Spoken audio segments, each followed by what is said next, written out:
Hiten Bhatt, speaker, author, and trainer, and founder of Be Great Training. And I wanted to bring you a vlog about stress and dealing with stress, how to deal with stress and anxiety. And there's many techniques. There's many techniques that I teach in my workshops around mindfulness, around breathing, around journaling, all sorts of techniques to deal and manage with stress. Stress is something that affects us all. We live hectic lives, and I think that stress is increasing in the modern age. Do you think so? I would say so. I see a lot of people, talking about the stress and anxiety that they have, and we've got all this, we've got everything right now. We've got great technology. We've got so many amenities. Things life in some senses, in many senses, is a lot more easier, isn't it? Life is easier for us. Yet, despite all the technology and all the ease and comfort, our stress levels and our anxiety levels are quite high, and it's a weird phenomenon. I think there's many factors that have added to that. I think we've disconnected. Sure, we've connected via technology, but I think we've disconnected from each other. And I think more importantly, in many ways, we've disconnected from ourselves.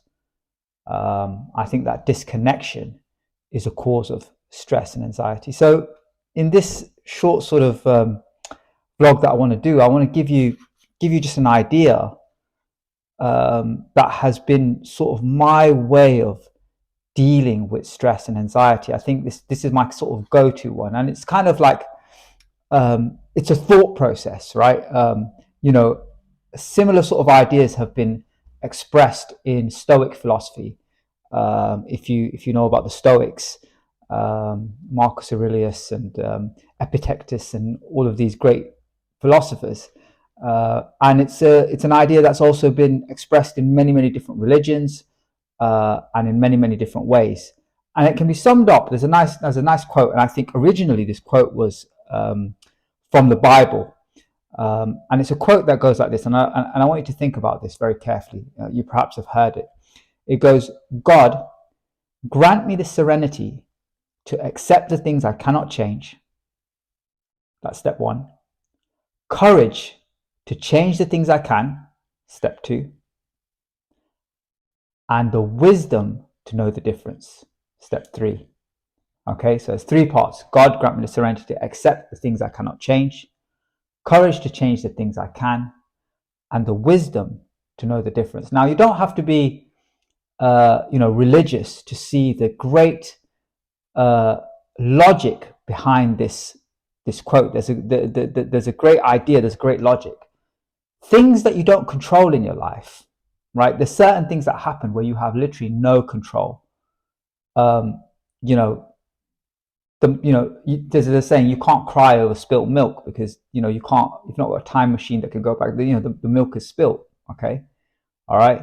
There's certain things that happen where once it's done, it can't be undone. And the logical way of approaching it, the Stoic sort of way of approaching it, is to say, well, what's done, I can't do anything about. So that first piece about, fully accepting what's happened, the serenity to accept the things that you cannot change. But then it doesn't stop there. The second bit of the quote is courage to change the things that you can. And, that is, what can I do about this situation? So, for example, with that spilt milk, right? The milk is already spilt, but you could certainly perhaps get a mop and mop up the milk. You can go and buy another gallon of milk. Okay, it's that solution-focused approach to life. Whenever you find yourself in a situation where you can't do anything about it, right, then it's that solution focus, rather than wasting energy on getting frustrated and not accepting what's happened. For example, everyday example, like being caught in a traffic jam or some roadwork situation where how many times you see drivers, and I've been guilty of it myself, just fuming and just like, beeping their horns or whatever it is, right? And they're trying to they're just stressing out, but there's actually nothing you can do because all the cars are just, they've just got to wait. You've just got to wait, and then you waste it. You just put the radio on, put the music on, right, and just accept reality as it is, right. But you do something. The second part is solution focused, right? What could you do in that time, right, to make that experience a little bit more enjoyable? Maybe some music, or look out the window, practice some mindfulness, things that I do, right? Courage to change the things that you can. And the key, and the last bit of this is the wisdom to know the difference.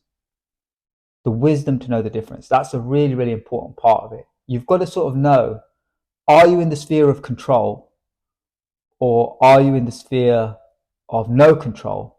And the wise person knows the difference between the two. They know very clearly what they control and what they don't control. And as I said, you accept the things that you can't change. You change the things that you can, even if it means you have to change your interpretation and the story that you tell yourself about something.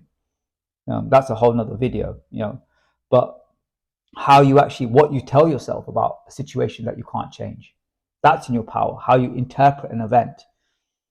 So having that wisdom to know the difference between the two. God grant me the serenity to accept the things I cannot change, courage to change the things I can, and wisdom to know the difference. And my sort of message to you is this: next time you find yourself in a stressful situation or a situation of anxiety, just ask yourself, how much control do you have of this? Is this a situation that you've got to control, where you've got to have the courage to actually do something about it? Or is it a situation where you have to have the serenity to accept that you can't change it? So be wise and know the difference between the two. Thank you.